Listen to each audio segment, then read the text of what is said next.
Cloud kitchens are centralized commercial food production facilities where from anywhere 1 or 2 dozen restaurants rent space to prepare delivery optimized menu.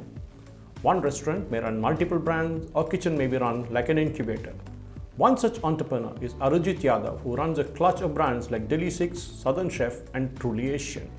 My name is Arijit Yadav and I've been born and brought up in Delhi, but my parents are from Hyderabad.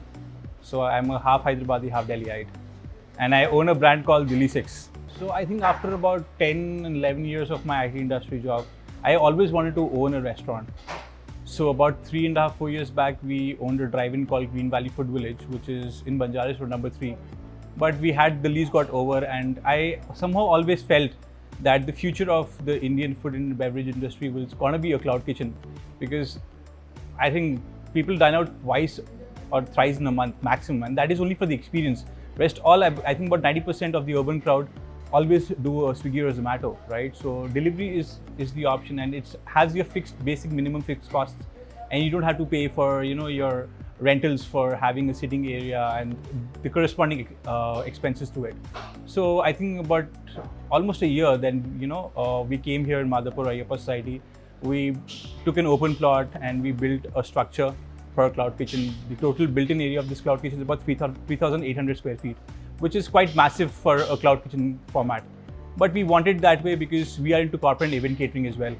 So we wanted a big place where we can do our corporate and event caterings, plus cater to the regular customers who will order us through Swiggy and Zomato. And off late Dunzo, and there are a lot of players which are involved off late, in the food delivery segment for home-based users. Yeah, so cloud kitchen, a lot of people describe it by different meanings, right? Like cloud kitchen, some people call it dark kitchen, some call it central kitchen. So it's nothing but it's just a kitchen where there's no dining area, and if people can either take takeaways, a walk-in customer can take a takeaway, and you can get tied up with your aggregators, your online delivery apps like Swiggy, Zomato, off-late Dunzo and come in.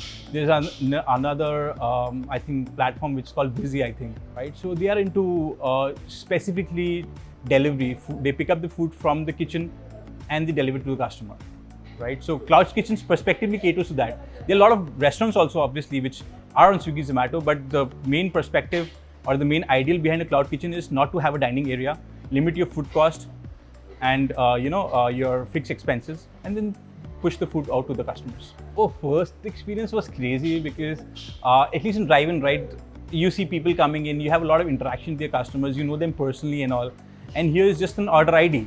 You don't know who ordered from you, especially from Swiggy, you don't know who ordered the food, right? So that kind of experience lacks in the cloud kitchen, but apart from that, it's really good because it gives you comfort, because I order Swiggy every day, right? The moment I leave my cloud kitchen, I go back home, I feel hungry about 3:30, 4 o'clock. That's the only savior to have, right? Apart from that's the experience, but overall it's a very overwhelming experience because you can do a lot of things in a cloud kitchen, right? Because from a restaurant where you have multi-cuisine, you can break it down your multi-cuisine into different brands, right? Like now, when we started, we have just Dilli 6, which serves you authentic North Indian food. Then we expanded towards another brand called Southern Chef, right? Which serves you typical Telangana food. And then now we have Truly Asian, which has Chinese, Malaysian and Thai. So we are trying to expand the horizon, and we're going to break the barrier of cloud kitchen just being a cloud kitchen, but into a specialty cloud kitchen. I think that's what it is lacking, and this is probably a new term coined by one of my friends who's into, press and all, Swachi Suchitra. She said, you are running a specialty cloud kitchen. So cloud kitchen has become an old fad. So the new thing is specialty cloud kitchen. So you get almost the same premium experience of having food once you go to a premium restaurants. So that's the barrier we're trying to break. Ideally, that's a perception that if you're running a cloud kitchen, your prices should be low, but that's a myth. It shouldn't be, because end of the day, you're paying a good amount of commission to your aggregators, right? And that number almost boils down to the same number if you have a dine-in, because you have your electricity bills to maintain, and you have the stewards, the captains and the waiters. So end of the day, it's the same number. End of the day, you are spending a ballpark about 25-30% either on your service or on the online platform. So it's basically the same thing. Yeah, because my parents from Hyderabad. I am an Hyderabadi, though I was born and brought up in Delhi, but this is my home ground, so I always have to be here. But definitely we have plans on expansion in Delhi and Bangalore very soon. But probably this is going to happen not this. We planned probably this year, but definitely not this year. Probably by mid next year. That's the plan. Because Delhi is been where I've lived most of my life. So I want to definitely go back to Gurgaon and Noida and try to venture out some South Indian food there. So how it works technically is, right, once the customer orders the food, the Swiggy app has two apps. One is for the customer to order food, and then we have where we receive the order. Once we receive the order, we have an option of selecting the time, which is between 20 minutes to 30 minutes, right? So we select the time, suppose 25 minutes. In that 25 minutes, the food has to, the prep has to be done. The food has to be prepared, packed and kept ready for delivery boys to pick it up. So I think at an average, the order gets delivered between about 40 minutes from the time the customer orders. There are scenarios where it takes about 50-55 minutes as well, but typically it's 40 minutes. They have become like a cloud kitchen for a restaurant. It's a very sad state to be in, to be honest, right? Now we're discussing, I'm able to smile, but when you think of myself, it's like really dark. It's really dark, not the kitchen, but it's really dark, because there are most of the times when you don't get orders, and from a customer perspective as well, because he is getting scared, and there is no other question about it, right? Though probably a customer order from me regularly, probably every day, but in this situation, how can someone trust whether the food is prepared in hygiene condition? How will the delivery guy will be holding it? So we do try our best to do it. So like all our staff wear masks and gloves, and we do 4-hourly temperature check. The kitchen gets sanitized twice a day, right? And we check the temperature for the delivery guy as well, and he also always wear a mask. Additional that, for every delivery, we are preparing a immunity buster, which we give a complimentary. That immunity buster has hot water. It's a concoction of hot water, garlic, ginger, honey, turmeric, basil leaves, all and put together, and we give a complimentary drink, at least to that's just a simple message that we care for their health, right? That's as simple as that. And then you have a sanitizer pouch, which is clipped to the carry bag. That's the best I think the restaurant can do from its end, and rest it is how it is. I think during pandemic it was okay, I think, but last 3 weeks has been like a hell of a ride. I can literally see that like the drop has been this, because usually our kitchen, it's a typical North Indian main course kind of menu. So our usual time is busy from 12:30 till I think about 3:34, and the speed again picks up by about 6:37 till about 11:30, right? So we get at least about 35-40 orders in one break, and we're not even getting about 20-30% orders, to be honest, right? So it is really bad. So I can confidently say that the business has dropped to 75%. It was 50% start of the month, now it's 75%. I don't know what's going to happen this way. Yeah, obviously, because the 1 month lockdown taught them that they can do a lot of things, and which is Atmanirbhar what Modi ji started, so that is coming in true. But end of the day, you need a break. It's just that they are scared. If the pandemic is over, also I think in the week people will start ordering, because that has been part of a culture from so many years. You can cook for yourself for 1 or 2 days. You want to have taste the outside food, because you cannot get that taste. You can cook that food, you cannot get that taste. There's two different things here. Yeah, we get pretty decent reviews. People like our food. Especially a few signature dishes like Dilli wala butter chicken, Dilli wala cream chicken. These kind of dishes are really a hit. Yeah, our Telangana Kodi Kura is also a hit. So it goes really well.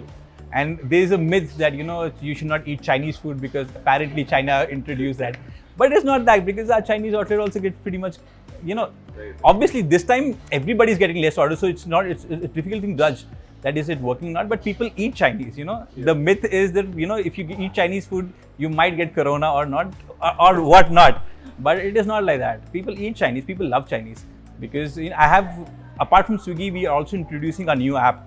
Swiggy Zomato is going to probably go live next month, because we have a lot of customer base who don't order from Swiggy but call us directly.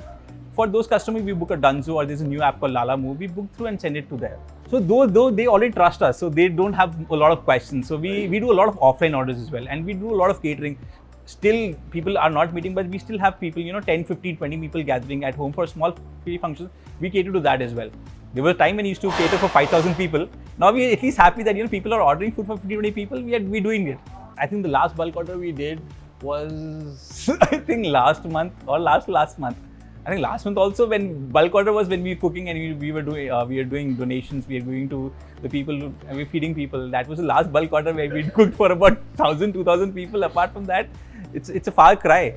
I said, far cry. I think bulk order now, the new definition of bulk order is, serving 15, 20, max 50 people. That is the new bulk order, because after that, people are not meeting. We have a lot of orders which got cancelled last minute. Bhaiya, sorry, sir, please. Anna, people are not willing to come. If there's any loss from our end, we are ready to compensate. I said, no, it's okay. What? It's okay. What else? I think it's just a matter of a month or maximum 2 months. If people are really crazy and walking on the road without the mask and all. Apart from that, I think 1 month is a good enough time for everybody to recover, right? I think by the end of the year, max by end of the year, malls will be up and running. People will again be back in the the new year kind of a josh. So it is like something you have to forget. India or let be anywhere. That's the only thing. It has been, because before the pandemic as well, they were rampant. Right. In my line only, we have about 5 cloud kitchen. Unfortunately, mine is the only one which is running right now, and 2 of them already shut down, and 1 might open next month. But apart from that, cloud kitchen is the way to go. Yes, that's what I'm saying, right? Because there is a paper which is printed and which is attached to all our covers with a sanitizer. It gives you what precautionary measures we are taking, like the 4-hour temperature check, the sanitization, and it gives you the temperature of the chef, the one who packed the food, and the delivery guy. Right? That's the best we can do. We don't have an option of making a video and attaching it. If that were an option, probably we would have tried doing that as well. But as of now, that's not the case. But so we want the customer to trust us with the food. And we know that, even though how much we tell them, explain them, even show video, not everybody will be 100% sure. But we are happy to settle at least with 40-50% people at least ordering, so that more restaurants don't close down. I mean, this is an industry where because there's 100 feet road, right? I think I don't even see like 4 to 5 joints. Earlier, you can easily count about 100 joints. So this is really a sad place to be in right now. Food and beverage industry, because my elder brother works in Taj Coromandel. I mean, it's bad there as well. Like, let be from a 5-star hotel, let be a roadside joint, everybody is suffering. I'll say, please trust us. I mean, please trust us. We are doing our best. We will not go to ploy with your health. We are doing our best, to give you quality, hygiene and tasty food, which cannot definitely be not made at home.